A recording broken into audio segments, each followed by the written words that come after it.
Hello and welcome to the channel. We are the Hologrumps. I am Colum. And I'm Liam. And we're here today to talk to you about episode 4 of Picard. Absolute Candor. Absolute carnage. Absolute carnage.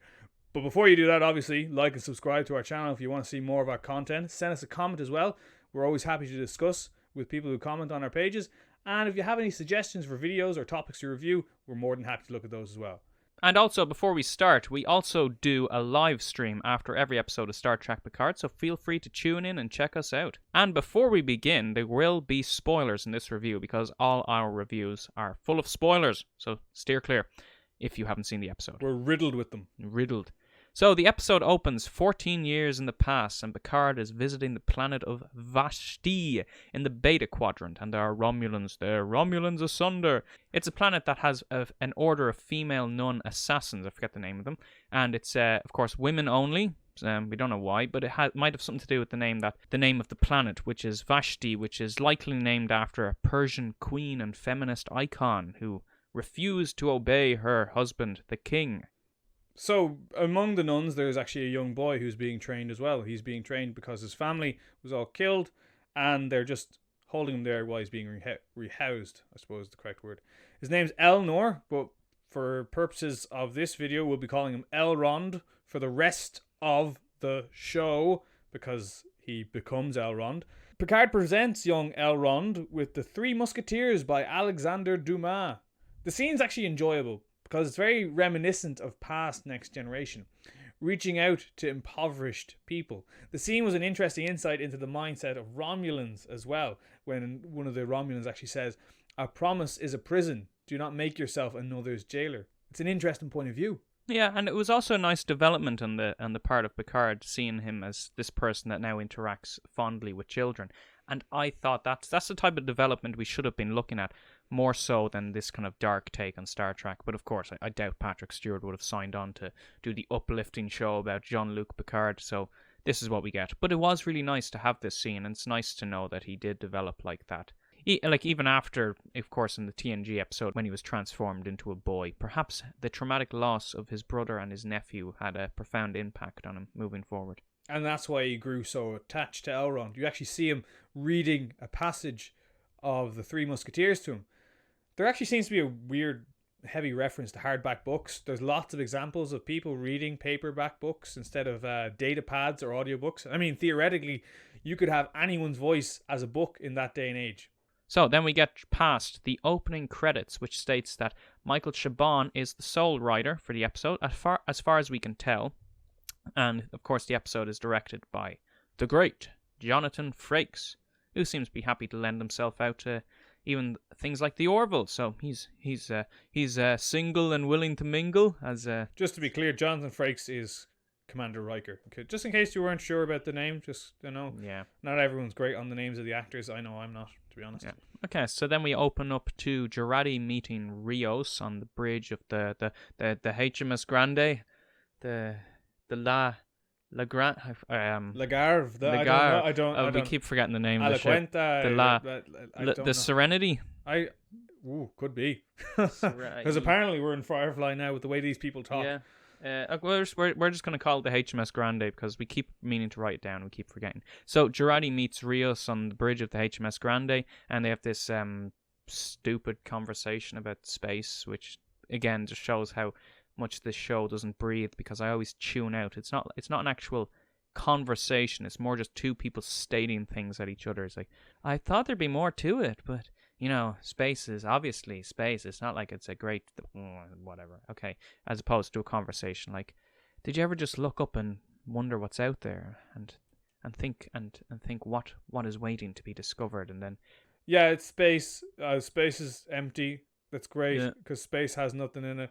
I'm dealing with the fact that I'm going to die as well, and coping with death. Look, I'm reading a book. Yeah, it's not like it's they just state that I'm reading this book. Okay, well, I suppose that is strange. Blah blah blah. Next scene, it doesn't breathe, and it's really tiresome to have to watch a load of people just saying stuff back and forth the whole way through the episode. We're starting to see a major flaw in the series coming forth. Everyone's this witty person. Nobody is socially awkward or the silent type. Even the awkward characters like Jurati have this quippy nature, always having a reply. And we never saw that in the Next Generation. Could you imagine Worf always having this quip or reply? It doesn't work. Reginald Barclay, for example, would never have these creative responses or sassy responses. It doesn't suit everyone's character. Yeah, It's you so can't bizarre. make everyone as witty as the next. It just Another thing I noticed, obviously, is when they finally move on and you find Picard is in Chateau Picard, but it's not actually Chateau Picard. It's a hologram. He's on the holodeck. And he asked the program to freeze, but the program has a female voice. The only reason this is weird is because every other hologram on the ship is based after Rios himself and has a male voice, obviously. So it seems a bit weird that he wouldn't change the computer's voice to suit that as well. It doesn't really make sense. yeah, because surely all of these holograms that came, maybe they came with the ship, maybe they're actually Starfleet holograms, and they all have their own weird personalities. They're probably all original Starfleet holograms, and he just changed their appearance or their character traits just to have his voice or his physical appearance, and we don't know why. Maybe they just reminded them of Starfleet too much when they all looked like their original Starfleet personnel, so it would make sense to change the computer voice to himself as well. So then after he's finished designing the room with the hospitality hologram, of course Rios walks in. He's like, I hate that hologram, and he uses the F word, but it flowed naturally to him because they didn't just pause everything and have sheer hubris and then the boom. So I didn't even notice. To be honest, I didn't really mind. It seemed fine. Well, the biggest thing that I noticed was, why get new sets when we can just reuse them? We get Picard's chateau again. I actually wonder if this holographic chateau has the guns all hidden under the tables like the real one. We'll have Romulans beaming in, just like the last thing that happened in the chateau. No, we're only messing. We're only being petty. This didn't really bother us, to be honest. Of course, after that scene, we go back to the Borg cube. Unfortunately, we get to see more holographic screens. They make no sense. We have the technology today to do this, but the reason we don't do it is because you can't see a thing. Depending on what's behind the screen, you'll be blind. Like if you have text that's the same color as what's behind you, you just be completely blind. It doesn't make sense to have it. It looks cool, I suppose, but just have a screen. Yeah, can you imagine seeing writing floating in front of your face at all times? How jarring that would be to try and read, and you'd be like, "Oh, very difficult to focus on as well." What am I looking at here?" Yeah, so I don't know why they seem to be harping on about this new holographic screen technology like it's something people would actually want. Why doesn't a holographic display put a black display behind it so people don't actually read it properly? And then we see Soji with her puzzle things, and then that's our brief 30-second, 1-minute scene with Soji. Then we cut back to the HMS Grande, and they can't get through the Vashti shields. Rios suggests they just pay them off. Boom, easy. That's it. Yeah, it works. Yeah, no. Why go into a whole big trade dispute? Yeah, just let's say, pay them off. Okay, let's get the Ferengi up and get some latinum, and we can grease some palms. Yeah. So and also he beams down and we see the big tree from Animal Kingdom in Orlando, in Disneyland. At least I think it is. I think they just Picard, do these dates suit? Oh, I'm on holiday with my wife in Animal Kingdom in Disneyland. Oh, we'll just bring the cameras along, we can edit everyone out. Okay. Then Picard meets with the nun, the leader of the Order of Candor Assassins, and we get the gladiator music playing. It's like, oh yeah, when he dies at the end. Spoilers, and that's Gladiator, not Picard dies at the end. So then, oh god, we're going back and forward again. So Narek meets with Soji to talk about Ramda for a little bit. Soji gives us such great dialogue as, Ramda looked at me, but she didn't like what she saw. And Narek is like, oh, I see you. And, maybe he said, I like what I see, but I tuned out and maybe threw up a little bit in my mouth. The biggest part of this for me was the uplifting music between Narek and Soji.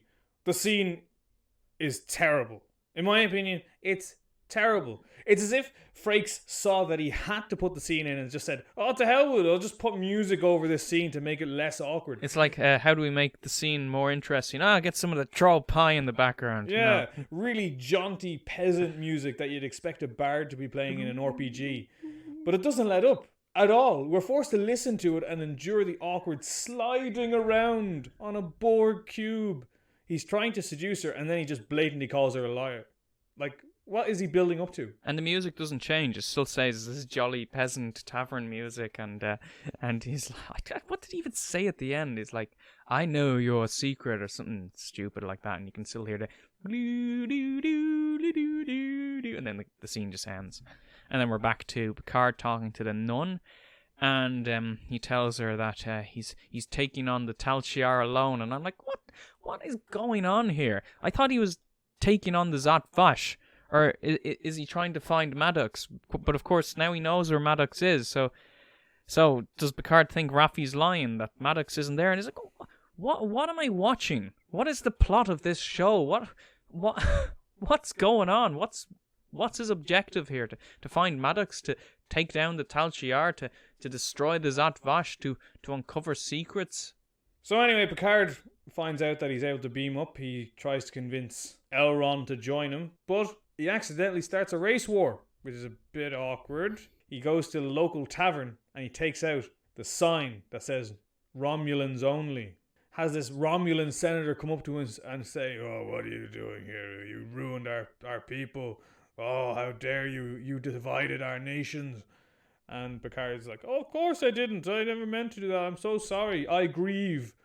He says it in Romulan as well. Which is another thing, actually. Why do the universal translators keep messing up? It doesn't make any sense. They just keep either turning them on or turning them off. Everyone speaks English, or sometimes you speak Romulan. Why do they all seem to enjoy speaking English just by default, like completely natively? Like they even have to sign up, Romulans only, maybe it had a bit of Romulan in it. But I would have loved if the sign had like, the old iconic Romulan hairline, and there's the pointy ears and the eyebrows, and it's just like a silhouette of that on the sign with a green tick around it, and then just a silhouette of a bald man. A monkey. Monkey. And an X. So it's like, Romulans. And then I don't know. He gets into a fight, gets into a big sword fight. It lasts about a second. It was good for the trailer because they got the one attack he made. And then, of course, Lord Elrond shows up again to save his life. He kills... Correct me if I'm wrong, Liam. He kills 3 people in 3 seconds. I don't know. It was so quick. Needed the superhero kick and spin jump. It was ridiculous. And then the head falls off, which is okay because, it's green blood, so they can show as much green blood as they like. I don't really care, to be honest.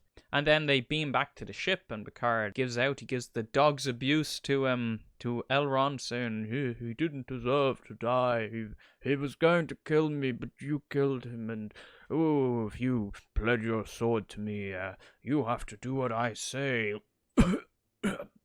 Actually, I do hate making fun of Sir Patrick Stewart, because I feel bad about it, because I look at the show and it's like, there's Jean-Luc Picard there, and I'm sitting here just talking rubbish. But then we move on to another terrible scene between Rizzo and Narek, more sexual tension, which is great. We needed this sibling love.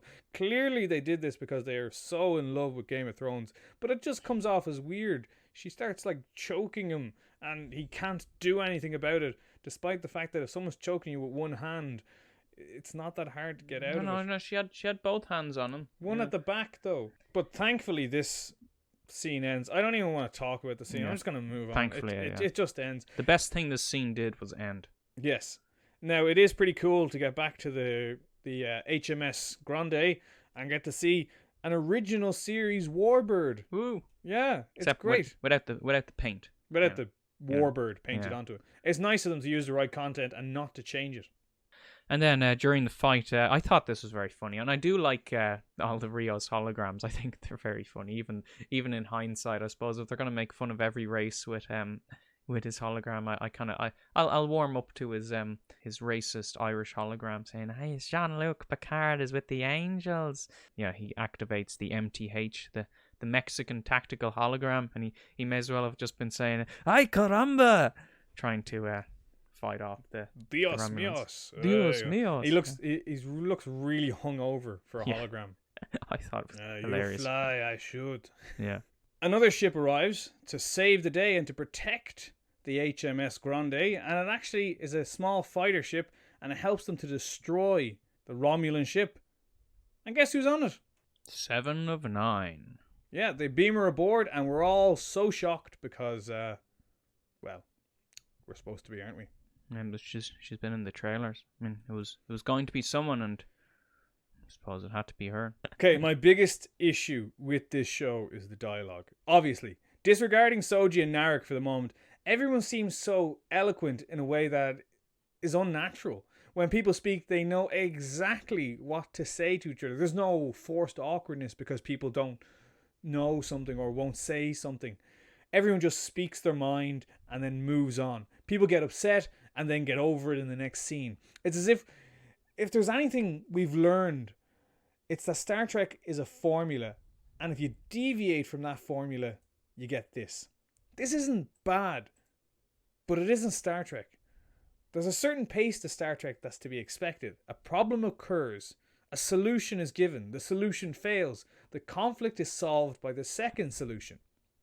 There's always an underlying narrative or subplot playing throughout the episode that instills you with a purpose. Yeah, and they can use the old Star Trek formula with long-form storytelling, because we saw it in Deep Space Nine. It worked perfectly fine. I mean, that was a different take on Star Trek, a more darker tone, but it still kept the same aesthetic. But I don't have a huge problem with them changing things in Star Trek. It's just they've changed it so much. Like even going back to things like the transporter. Why change it? Why make it unrecognizable?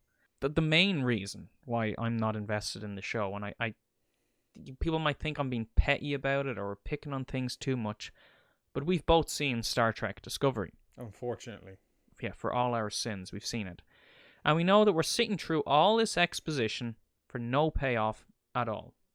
Okay, we'll admit that we're wrong at the end if it's great, and we'll go back and rewatch it and say, oh, that was very clever. That was great. But I can't get invested in Star Trek speculation anymore, because after the so-called complex character of Captain Gabriel Lorca from the Mirror Universe just turned out to be some evil wannabe space emperor.